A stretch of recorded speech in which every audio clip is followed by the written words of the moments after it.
Bienvenidos a Método Literario, el espacio donde las palabras cobran vida. Un podcast donde exploramos el maravilloso mundo de los libros, la lectura y la escritura. Junto a Matías García Elorrio, comencemos este viaje literario. Les doy la bienvenida a un nuevo capítulo del Método Literario. Lo primero que quiero hacer es agradecerles a todas las personas que ya nos están siguiendo en nuestro canal de YouTube y por las redes sociales Instagram y Facebook. Ahora les pido que nos manden sus mensajes y nos dejen sus inquietudes. Les recuerdo también que en nuestro muro de Facebook dejamos el link para que se sumen a la comunidad de WhatsApp, donde además de las novedades y las actividades en las que pueden participar, en poco tiempo van a poder adquirir libros con importantes descuentos. En este tercer capítulo vamos a conocer a Marco Freites, poeta y editor de Perniciosa Ediciones, que también organiza los abiertos de poesía en varios locales nocturnos de nuestra ciudad. Ana Nigra, nuestra lectora amiga, esta vez nos dejará una variada recomendación de libros. La autora Viviana Bonfiglioli nos leerá 2 de sus cuentos breves y conoceremos 3 libros que compilan la biografía de María Elena Walsh. Vos que tenés labia, contame una historia, métele con todo, no te hagas rogar. Textos de Crónicas de lo Visto de Viviana Bonfiglioli. Siesta sagrada. El afilador atraviesa la calle ensiestada de mi barrio, soplando en la armónica su versión de la derrota. Ni yo, que necesito mucho de mi tijera, le voy a pedir que se detenga, ni que pedalee su torno en la vereda para sesgar los filos mochos. Él sabe que la siesta es sagrada y sabe que su armónica es uno de los sonidos que se deben enarbolar en el aire cuando las cigarras no están de turno. El afilador además quiere persistir en su soledad asoleada. Yo lo respeto, aunque después tenga que morder este cartón con una tijera que ya no corta. Sala de espera. Esa cara ladra, aquel pie convulsiona. Esa mujer se asfixia con decoro bajo su propia grasa. Ese hombre entra con su muerte en los brazos y se la descarga a la secretaria. Pero el doctor está retrasado. Todos anhelan su veredicto. La sala de espera es un buen lugar para cumplir condenas comunitarias. En Método Literario, las páginas se convierten en un universo infinito. Descubrirás historias, autores y las claves para transformar tu lectura en un viaje inolvidable. Nos visita ahora Marcos Freites, que es el editor de Perniciosa Ediciones, una editorial local de la ciudad de San Luis, y le vamos a preguntar primero por su otra faceta, que es la de escritor. Contanos de tus obras de poemas, Marcos. Bueno, creo que desde el momento que éramos niños, por ahí nos gustaba editar pequeñas cosas, por ahí eran hojas abrochadas escritas con lapicera y supongo que es una de las pocas cosas que nos fascinaba en la vida y lo primero que editamos fue alrededor de los 12, 13 años, una especie de fanzine hecho como se hacían antes los fanzines, ¿no? Con tijera y con plasticola y fotocopia. Entonces empezamos a repartirlo, a la gente le parecía muy extraño y con la gente que conocía en esa época siempre la idea fue armar algo para editar no solo cosas propias, sino de autores que nos fascinaban. Entonces en el 2013 arrancamos con Perniciosa Ediciones, que ese año nos propusimos editar 4 libritos. Eran libritos abrochados, en blanco y negro, muy artesanal todo. Pero bueno, y además se generó algo muy lindo, porque bueno, las presentaciones empezaron a llenarse de gente, empezaron a circular. Ese año apareció un libro que la verdad que podríamos decir que fue un bestseller dentro de la ciudad, que fue Yeta, que es un libro de narrativo de Matías Caruso, que creo que vendió 1000 ejemplares, que es un montón para una ciudad.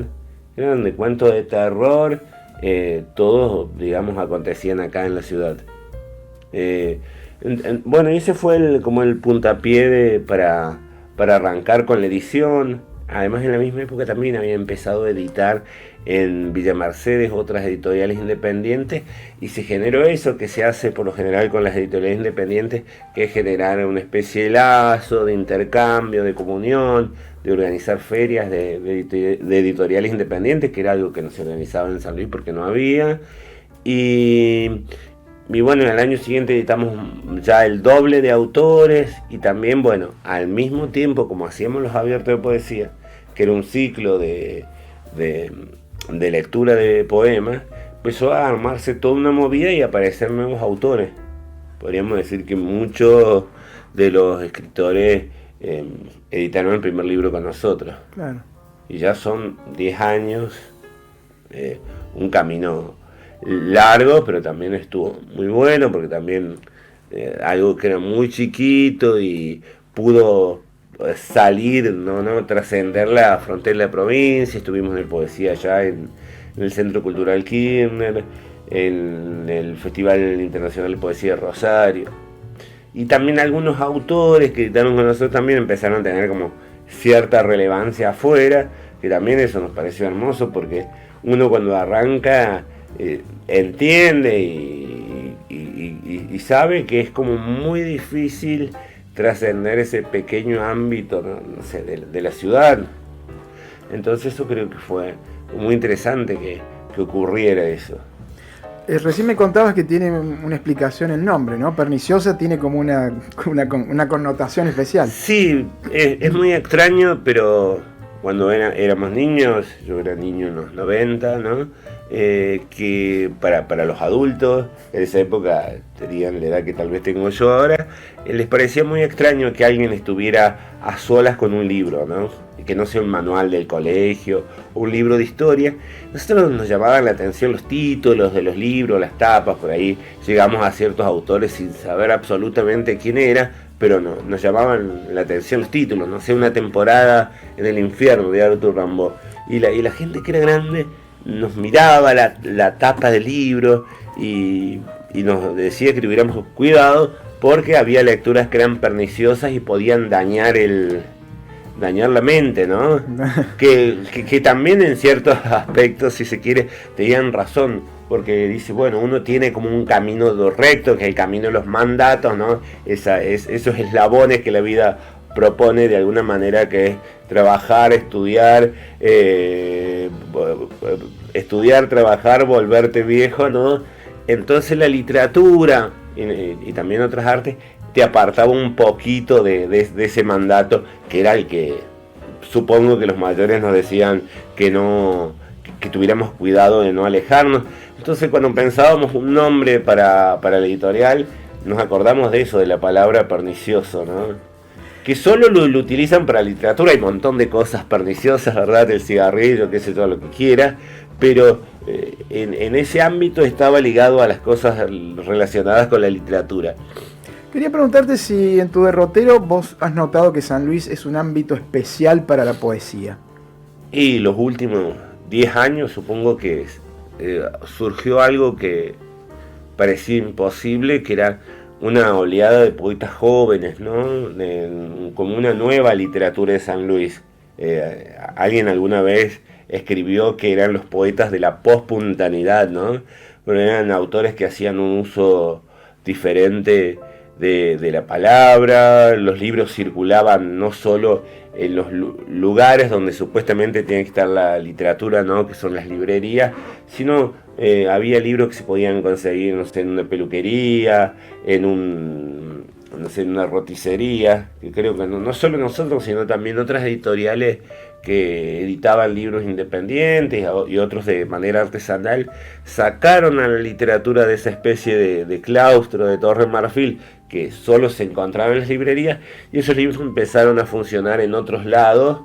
Entonces eso generó que los libros de alguna manera se movieran y tuvieran una vida. Porque también ocurrió otra cosa, que por ahí había una presentación antes, o cuando éramos niños que íbamos a las presentaciones, entonces se presentaba un autor, en la presentación iban todos los amigos, qué sé yo, la gente conocida, le compraban el libro y ese libro lo agarraban y lo guardaban en la biblioteca donde dormía el sueño eterno, digamos. Entonces estos libros, al ser editados de manera independiente, qué sé yo, que no, de alguna manera, el acercarte a esos libros no imponían respeto, sino que el libro era como amigable. Alguien nos dijo alguna vez el chiste que nuestros libros eran fast book, como libros rápidos, ¿no? Lo podían leer en el cole. Entonces esos libros empezaron no solo nos compraban los libros, sino veíamos que eran leídos. Porque nos sorprendió por ahí encontrar escrito con corrector o en una pared frases de ciertos autores. Entonces ahí ya hay un momento lindo que eso, que es como una cuestión muy de nicho, muy de culto y la poesía, se acerca, digamos, a lo popular. Entonces empezó a haber una movida, no solo con los que venían a leer con nosotros, sino empezó a haber otros grupos que organizaban lecturas. Entonces se generó como un ambiente muy lindo en ese aspecto, y también en otro, que era lo que te decía hace rato, que esos autores empezaron a tener relevancia afuera. No sé, por ejemplo, hay un autor, Rodrigo Terranova, que ganó un premio en España. Otros autores también fueron invitados a ciclos fuera de la provincia. Entonces se empezó a generar una movida. Y estuvo muy bueno, porque antes éramos solo nosotros los que organizábamos lecturas en bares, y empezaron otros grupos a organizar. Entonces se hizo como esa especie de red que es necesaria para que se genere una movida, ¿no? Y que aparecieron autores jóvenes, que ese era el otro gran problema, porque el autor, digamos, nunca pasaba la antorcha, y de alguna manera nosotros entendimos que la antorcha se pasó, pero por ejemplo ahora hay gente que tiene 20 años y viene a leer con nosotros. Entonces está bueno que existe esa renovación, si no somos siempre los mismos escribiendo. Y un poco te quería consultar sobre eso, los abiertos de poesía. Contame cómo nacieron, de qué se trata, qué pasa ahí. Sí, mira, arrancamos tal vez antes de 2013, que no se llamaban abiertos, sino se llamaban los martes literarios, porque leíamos los martes al principio. Siempre por la Junín, que es una avenida acá en la ciudad, para los que no son de acá de San Luis. Por esas casualidades fue a lo largo de la avenida, porque los bares donde leíamos tenían una vida bastante efímera, entonces leíamos ahí. ¿Qué te iba a decir? Entonces le poníamos nombres muy extraños, y una vez el dueño de un bar me dice: Freites, no le pongas un nombre tan estrambótico, tan estridente, poner un nombre que lo recuerdan todos. Y le digo, bueno, lo pienso, no, ahora voy a armar el flyer. Entonces este hombre tenía una foto de Pete Sampras, que era un tenista de los 90, en el Abierto de Australia. Entonces le dije, bueno, Abierto de Poesía. Y ahí quedó el nombre. Y creo que era el nombre que más justicia le hacía, porque a diferencia de otro ciclo donde ya hay una lista preestablecida de autores para leer, este era un lugar donde, sí, está bien, había una grilla tentativa, pero todo aquel que se sumara era bien recibido y tenía lugar. Y de ahí quedó el nombre Abierto, y bueno, que circulamos por un montón de bares, siempre fueron cambiando los bares. Y sabes que hay una cosa bastante extraña que pensaba el otro día, que por ahí ocurrió lo mismo que con los caballos de Atila, viste que decían que donde pisaban los caballos de Atila no crecía el pasto. En la mayoría de los lugares que hemos leído estos 10 años, ya creo que hay 1 o 2 que existen, el resto ya no existen. Es más, antes de la pandemia leíamos por Avenida España, en un lugar que se llamaba E830, y ahora es un baldío. Es muy extraño, ya no queda ninguno de esos lugares. Y eso te quería contar, que fue muy bueno. El primer lugar donde leímos fue acá cerca de Junín e Irigoyen, un lugar muy chiquitito. Y después, bueno, 10 años después volvimos a leer en el mismo lugar, como que se cerró el círculo. Obviamente que ya tenía otro nombre, lo habían refaccionado, pero bueno, volvimos a leer en el lugar donde habíamos empezado. Eso me pareció buenísimo, como que de alguna manera se cerraba un círculo, era significativo, ¿viste? Esos 10 años, que bueno, también podría haber sido 5 o 20, pero esos 10 años fue una manera de cerrar esa especie de círculo o de espiral, si querés. Y entiendo que ahora haces algo diferente, porque, no sé si es diferente, pero digo, también aparece la presentación de libros, gente que vende libros. Sí. Últimamente, hace 5 años empezamos a armar como ciclos paralelos, que uno era el San Luis Viceversa, que bueno, lo estamos haciendo miércoles de por medio en Casa Moyo, que es un circo distinto, donde hay presentaciones de libros, música en vivo, teatro, performance, y arranca, digamos, 7 de la tarde y se extiende hasta las 12. Y después otro ciclo que hicimos durante mucho tiempo era lo que se llamaba el Poetry Desk, que era como una lectura más íntima, lo que por ahí en Estados Unidos le dicen el Poetry Lunch, donde hay pocos espectadores, que se hace con el fin de grabarse eso o de transmitirse a través de las redes, y hay 2 o 3 poetas nada más que leen y cuentan acerca de su vida y leen una mayor cantidad de poemas, ¿viste? Porque en el abierto lo que pasa es que son 1 o 2 poemas porque son tantos autores. Claro que ese espacio que hicimos, creo, y mira, lo arrancamos del Potrero en un café hace, ponele, 4 o 5 años, que era un espacio como para que escucharas más poemas del autor y también supieras algo acerca de ese autor. Entonces, bueno, ese ciclo no hemos vuelto, pero el que sí está es San Luis Viceversa, que es algo increíble, pese a que esté haciendo un año difícil, desde lo económico, desde todo. Se han editado muchos libros en San Luis, no solo nosotros hemos editado libros, sino también otras editoriales, y a veces autores se han autoeditado de manera independiente, lo que es increíble, ¿viste? Porque bueno, en un momento por ahí complicado, en lo que menos pensás es en editarte, pero este año, bueno, ya van dos San Luis Viceversa, y hemos presentado alrededor de 10 libros, mucho para un año bastante complicado. Y también eso, bueno, ahí lo que buscamos es la fusión entre la poesía y otras artes, ¿no? La poesía y la música, porque había un ciclo que era, le decíamos, de poesía eléctrica, donde había una banda tocando y los poetas subían a leer con la banda. Entonces estaba bueno, que en el fondo es lo de siempre, devolver la poesía a ese lugar original, ¿no? Que poesía en un principio fue oral, ¿no? Entonces creo que siempre estamos volviendo otra vez a ese lugar primigenio donde comenzó todo. Y lo último que te preguntamos, Marcos, es ¿cuál es tu método? Mira, a veces pienso que para escribir es un método, y después para organizar cosas es totalmente distinto. Para escribir supongo que es una especie de fordismo de lo mío, si querés, es como una especie de línea de ensamblaje, de escribir muchísimo y después editar, y de todo eso que se escribió quedó nada. A veces pienso que más que una edición es una especie de montaje, porque a veces escribo con muchas escenas y después voy de alguna manera recortando y lo que queda es muy poco.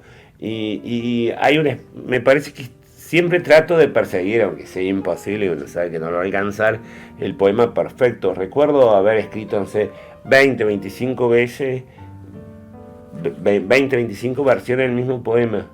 Porque, viste, vos tenés una idea de cómo va a funcionar eso, pero bueno, en el momento que empecé a escribirlo, no tiene nada que ver con esa idea.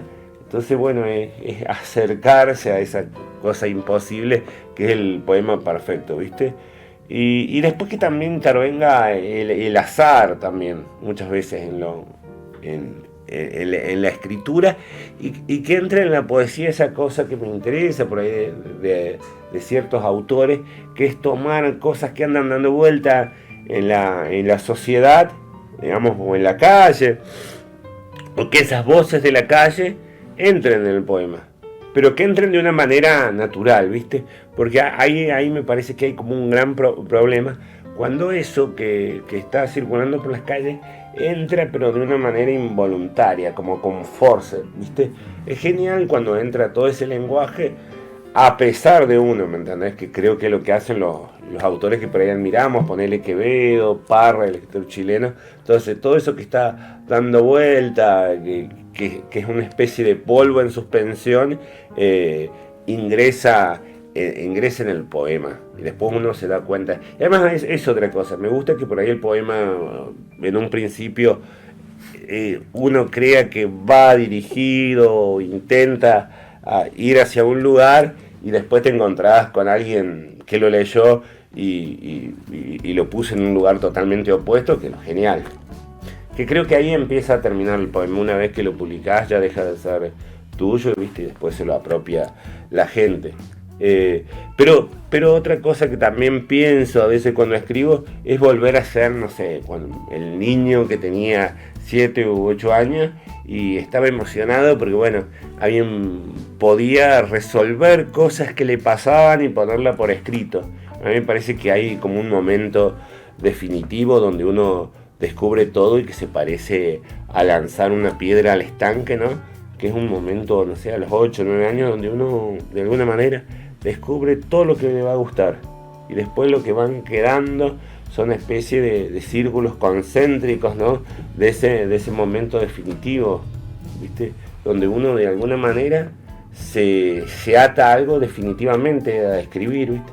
Yo, o sea, mirá, ya van casi 40 años y no he descubierto otra cosa que me emocione, ¿no? He intentado hacer 1000 cosas, pero me siguen gustando esas 3 o 4 cosas que me gustaban de niño, ¿no? Las películas, los discos y la escritura, la literatura.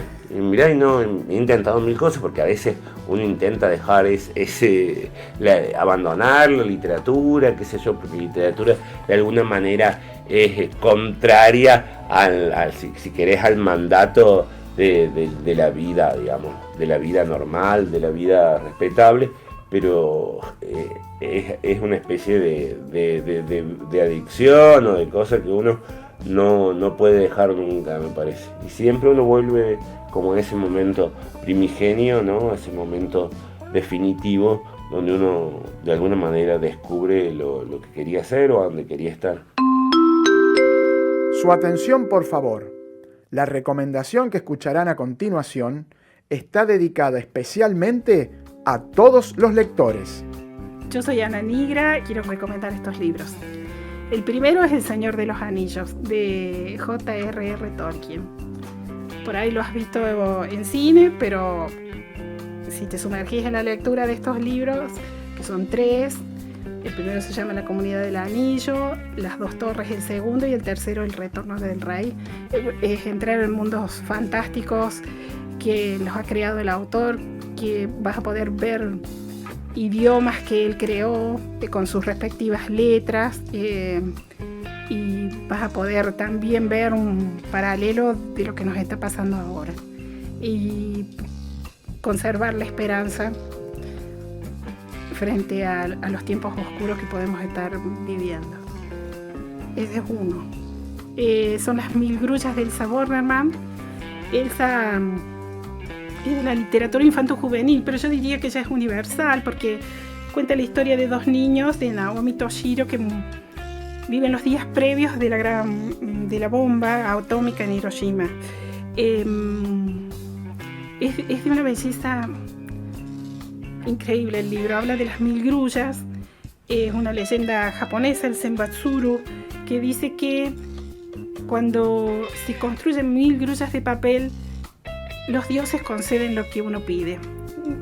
En esa tarea se embarca Toshiro cuando se encuentra que Naomi, su primer amor, es víctima de los estragos de la bomba atómica. No voy a contar más, pero sugiero vivamente y lo recomiendo porque es de una belleza increíble el libro. Cuenta la vida cotidiana del Japón en el preciso momento en que cae la primera bomba. Otro que traje, que es Los Güemes de Felipe Piña, para recuperar la historia de la provincia, la historia de los héroes que por ahí han quedado anónimos por algún discurso oficial.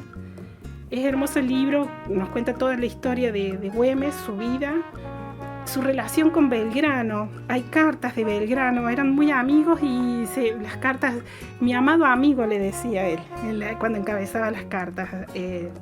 Y una sensibilidad y bueno, su mirada política, la historia de su mujer. Cuando Güemes muere, asesinado, su esposa Carmencita Puch se encierra y se muere de pena. Vive una historia de amor muy grande con su mujer y Güemes entrega su vida por la patria de una manera increíble, porque le ofrecen traicionar la causa a cambio de darle salud y asistencia médica, y él no la acepta. Creo que es una historia para rescatar y lo recomiendo, porque está bien documentado el libro, es entretenido para leer. Y bueno, La noche de las beguinas, de Aline Mier, cuenta la historia de una comunidad de beguinas. Las beguinas eran mujeres que en la Edad Media, sin contraer matrimonio, sin ingresar en un convento, tenían un estatus especial. Vivían en lugares que se llamaban beguinatos y ahí se dedicaban al comercio, a la industria. Podían llevar al estudio, a la herbolaria, bueno, todas esas cosas que se hacían en la Edad Media de una forma independiente, sin estar bajo la potestad de un varón. Tenían la dirección a lo mejor del obispo del lugar, pero vivían de forma independiente. Tenían sus negocios, comerciaban y lograron un estatus especial por su condición de beguina. Este lo leí de un tirón, se llama La librería en la colina. Es un diario de una escritora italiana que decide dejar todo y irse a su pueblo de origen, a un pueblo de 180 habitantes, a fundar una librería. A fines del 2019 la agarra la cuarentena, se le incendia la librería, bueno, y es como se van regenerando y los ciclos de la naturaleza.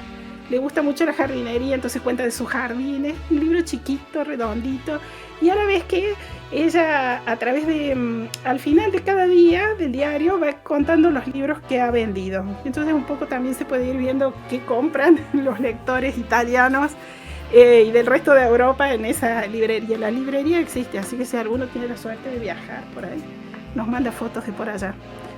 Y El infinito en un junco, que es la historia del libro, la historia de cómo se pasa de la narración oral al libro. Entonces por eso se llama El infinito en un junco, porque las primeras transcripciones después de las tablillas, para conseguir más espacio para transcribirlas, se empiezan a hacer en papiro.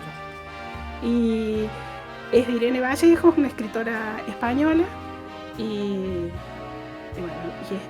es un viaje el libro, porque además de contar de historia antigua, habla de películas de Hollywood y trata de la situación de España, de la situación de las bibliotecarias en la época de Franco, y tiene su parte política también el libro, así que es interesante leer. Estás escuchando Método Literario, donde los libros encuentran su voz. A pesar de ser la escritora especialista en infancias más importante del país, María Elena Walsh no tiene muchas biografías publicadas. Una de las pocas es Como la cigarra, de Sergio Pujol, editada por MC. Pujol, que fue biógrafo de Enrique Santos Discépolo y Atahualpa Yupanqui, examina los aspectos más significativos en la vida de la gran artista: sus orígenes, la evolución profesional, las amistades, la llegada del éxito, los amores y la enfermedad. Como la cigarra es una lectura apasionante y el homenaje que faltaba a esta figura singular, insustituible en el recuerdo de millones de niños y adultos de la Argentina y del mundo. Cuando empecé a publicar en el suplemento del diario La Nación, en la revista El Hogar, tenía 15 años. Quizás lo más insólito de este hecho es que pagaban. Un suceso muy extraño, cuando uno publicaba los domingos, por ejemplo, esa misma tarde o al día siguiente, las amistades llamaban por teléfono, ya, ¡ay, precioso tu soneto, querida! Todo eso era naturalmente muy alentador y hacía que, bueno, un joven escriba se sintiera bastante acompañado. Otro libro es Entre las hojas que cantan, que escribieron Mercedes Monti y Adriana Riva, con ilustraciones de Josefina Jodorowsky, editado por Diente de León. Este es un libro ilustrado para infancias de 6 a 9 años que cuenta esas otras vidas que pocos conocen sobre María Elena, para que sepamos cuán maravillosa fue la mujer que le puso música a nuestra infancia. Y la licenciada en letras Alicia Origi publicó María Elena Walsh, una voz inolvidable, con la editorial Lúbina. Este es un libro que resume la investigación sobre la trayectoria artística de esta referente indiscutida de la literatura latinoamericana e iniciadora en Argentina de la literatura contemporánea para niños.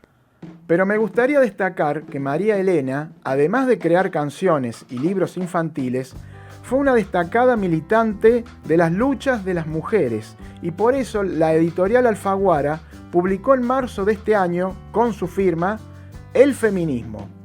Este libro, de 208 páginas, reúne los textos que, como piedras preciosas y filosas, lanzaba desde los diarios y revistas, columnas radiales, discos y escenarios.